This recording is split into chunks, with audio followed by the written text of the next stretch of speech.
ప్రధాని మోడీ భద్రత వ్యవహారాల్లో మరోసారి లోపాలు కనిపించాయి. మోడీ సొంత నియోజకవర్గం వారణాసిలో ఘోర అవమానం జరిగింది. వారణాసి పర్యటనలో ప్రధానమంత్రి కాన్వాయ్పైకి చిప్పు పడింది. ఈ సంఘటన ప్రస్తుతం దేశవ్యాప్తంగా కలకలం రేపుతోంది. రోడ్ షో చేస్తుండగా ప్రధాని కాన్వాయ్పై చెప్పు విసిరారు. ఆ చెప్పు వచ్చి ప్రధాని కూర్చున్న కాన్వాయ్ ముందు భాగం అద్దం ముందు పడింది. ఇది గ్రహించిన భద్రతా సిబ్బంది వెంటనే తేరుకుని ఆ చెప్పును తొలగించారు. అయితే చెప్పు విసిన వారిని గుర్తించి వారిని కఠినంగా శిక్షించాలని కోరుతున్నారు.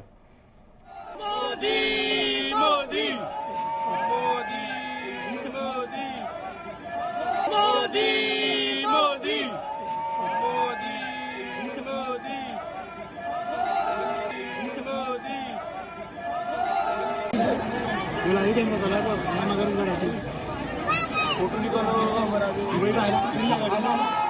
अबे चप्पल फेंक के मार दिया मोदी मोदी मोदी मोदी मोदी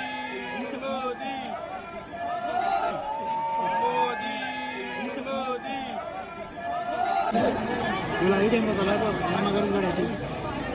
फोटो निकालो हमारा ఇదే అంశానికి సంబంధించిన మరింత పూర్తి సమాచారం మా ప్రతినిధి శ్రీచరణ్ అందిస్తారు. శ్రీచరణ్, సందీప్, దేశాన్ని పరిపాలించే ప్రధానమంత్రి భద్రత వ్యవహారాల్లో మరోసారి లోపాలు ఎత్తి చూపెట్టాయి. భద్రతా సిబ్బంది వైఫల్యం కూడా మరోసారి బయటపడింది. నిన్న ప్రధాని నరేంద్ర మోదీ వారణాసి పర్యటించారు. ఆ పర్యటనలో భాగంగా ప్రధానమంత్రి కాన్వాయ్ పైకి చెప్పులు కూడా పడ్డాయి. ఈ సంఘటన దేశవ్యాప్తంగా కూడా తీవ్ర కలకలం రేపింది. ఎందుకంటే ప్రధానిగా మూడోసారి బాధ్యతలు చేపట్టిన అనంతరం నరేంద్ర మోదీ తొలిసారి తన సొంత నియోజకవర్గం వారణాసిలో పర్యటించారు. రోడ్ షో చేస్తుండగా ప్రధాని కాన్వాయ్ పై అకస్మాత్తుగా కూడా చెప్పులు పడ్డాయి. వాటిని భద్రతా సిబ్బంది తొలగించి బయటకు విసురుతున్న వీడియోలకు కూడా ఇప్పుడు వైరల్ గా మారాయి. వారణాసి లోక్సభ సభ్యుడిగా మూడోసారి ప్రధాని నరేంద్ర మోదీ గెలిచిన విషయం తెలిసిందే. అయితే ప్రధాని బాధ్యతలు చేపట్టిన అనంతరం కూడా వారణాసిలో పర్యటించారు. ప్రత్యేకంగా కూడా ఇమీడియట్ గా కేబినెట్ సమావేశమైన అనంతరం కూడా, ఎందుకంటే వరుసగా 2014, 19, 24లో కూడా వారణాసి ప్రజలు ప్రధాని నరేంద్ర మోదీని గెలిపిస్తూ వస్తున్నారు. సో ఈసారి ప్రత్యేక శ్రద్ధ కూడా వారణాసి కాన్స్టిట్యున్సీ పైన కూడా ప్రధాని మోదీ దృష్టి పెట్టారని కూడా ఢిల్లీ వర్గాలు చెబుతున్నాయి. సో దానిలో భాగంగానే అక్కడ ప్రజలకి కృతజ్ఞత తెలిపేటందుకు కూడా ప్రధాని మోదీ వారణాసిలో పర్యటించారు. ఈ సందర్భంగా తన కాన్వాయ్ తో రోడ్ షో వెళ్తున్న సమయంలో కూడా ఆ సమయంలో అకస్మాత్తుగా అతడికి ఒకవైపు ప్రధానికి స్వాగతం పలుకుతూ నిల్చున్న ప్రజల్లో కొందరు కాన్వాయ్ పైకి అకస్మాత్తుగా చెప్పులు విసిరారు. ఆ చెప్పులు వచ్చి ప్రధాని కూర్చున్న కాన్వాయ్ ముందు భాగం అద్దం ముందు కూడా పడ్డాయి. ఇది గ్రహించిన భద్రతా సిబ్బంది వెంటనే కూడా తేరుకొని ఆ చెప్పులను తొలగించారు. అయితే ఈ వీడియో ఆలస్యంగా వెలుగులోకి వచ్చింది. ఈ సంఘటనతో మరోసారి ప్రధానమంత్రి భద్రతలో లోపాలు కూడా ఎత్తి చూపాయి. దేశాన్ని పాలించే ప్రధానికి ఇలాంటి అవమానం జరగడం కూడా వైరల్ గా మారింది. ఈ సంఘటనపై కూడా విమర్శలు మొదలయ్యాయి.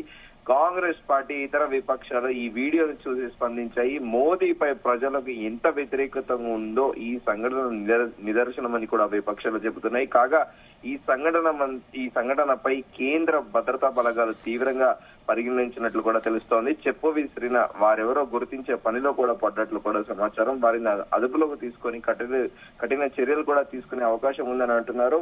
మనం వాస్తవికంగా చూసుకుంటే ప్రధానమంత్రి భద్రత అనేది 1984లో ఇందిరాగాంధీ హత్య అనంతరం కూడా ప్రత్యేకంగా ఎస్పీజీ, స్పెషల్ ప్రొటెక్షన్ గార్డ్ అని కూడా ఒక ఎస్పీజీ సంస్థ అనేది ప్రత్యేకంగా ప్రధాని భద్రత గురించి కూడా అది మొదలయ్యింది.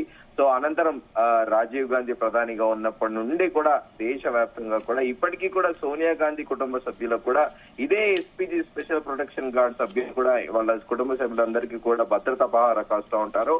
ఇంకా ప్రధానికి అయితే ఎస్పీజీది ఇంకో మరో స్థాయిలో ఉంటుంది. దాదాపు 6 నుంచి 8 టీంలు కూడా ఎస్పీజీ ఉంటారు. ఎస్పీజీ ప్రధాని నరేంద్ర మోదీ ఎక్కడైనా పర్యటిస్తున్నారు అంటే ముందస్తుగా 72 గంటల ముందే అక్కడ ఎస్పీజీ గార్డులు చేరుకుంటారు. 48 గంటల చుట్టుపక్కల పరిసర ప్రాంతాలంతా కూడా తమ ఆధీనంలో తీసుకుంటారు. మనం ఒక ఉదాహరణ చెప్పుకోవచ్చు. హైదరాబాద్ ప్రధాని విజిట్ చేసినప్పుడు ఒకవేళ ఇక్కడ ఎల్బీ స్టేడియంలో సభ కనుక సభ ఉంటే దాని 72 అవర్స్ బిఫోరే ఇక్కడికి ప్రధాని ఎస్పీజీ చేరుకుంటుంది. చేరుకొని ఇటు పక్కన బషీర్బాగ్ తో పాటు అటు నాంపల్లి ఏరియా, ఇటు అబిడ్స్ ఏరియా అంతా కూడా తమ భద్రతా వలయంలో కూడా తీసుకుంటాయి. ప్రత్యేకంగా కూడా వాళ్ళు ఎక్కడ ఉంటారో షాడో టీమ్ గా కూడా వర్క్ చేస్తుంటారు. అంత పటిష్టమైన భద్రతకి ప్రధాని నరేంద్ర మోదీతో పాటు ఇతర ప్రధానమంత్రులకు కూడా గతంలో ఏర్పాటు చేశారు. కానీ మోడర్న్ టెక్నాలజీ పెరుగుతుంది, రోజు రోజు టెక్నాలజీ, ఆర్టిఫిషియల్ ఇంటెలిజెన్స్ ఇవన్నీ పెరుగుతున్న దృష్ట్యా కూడా భద్రతలో కూడా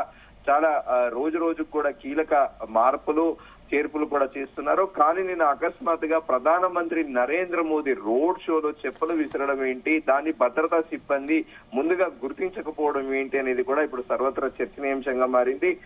సో దీనిపైన ఒకవేళ ఆ సదరు వ్యక్తి ఎవరైనా ప్రధాని నరేంద్ర మోదీ పైన చెప్పులు ఎందుకు విసిరాడు అనేది ఒకవేళ వీళ్ళు అదుపులో తీసుకున్నా కూడా నేరుగా ఒకవేళ ప్రధానమంత్రిపై విసిరుంటే కూడా డెఫినెట్ గా కేసు నమోదు అవుతుంది అని కూడా రాజకీయ విశ్లేషకులు అంటున్నారు. ఒకవేళ కాన్వాయ్ మీద వేస్తే ఈ ప్రాబ్లం ఏంటో ఆ ప్రాబ్లం గురించి కూడా అడిగి తెలుసుకునే అవకాశం ఉంది. ఇది ఫండమెంటల్ రైట్, కాన్స్టిట్యూషన్ లో ప్రతి ఒక్క పౌరుడికి ఈ దేశంలో ఇచ్చిన విషయమే. కాకపోతే ఈ నిరసన అనేది చెప్పుల రూపంలో అనేది చూపెట్టకూడదు. కాకపోతే ఎందుకంటే సాక్షాత్ ప్రధానమంత్రి పైన అలాంటివి చేయడం కుదరదు. కాకపోతే డెఫినెట్ గా కూడా ఎవరు అని ఐడెంటిఫై చేసి విచారించే అవకాశం ఉందని అయితే ఖచ్చితంగా కూడా చెబుతా ఉన్నారు. Sandeep, right, thank you Sricharan.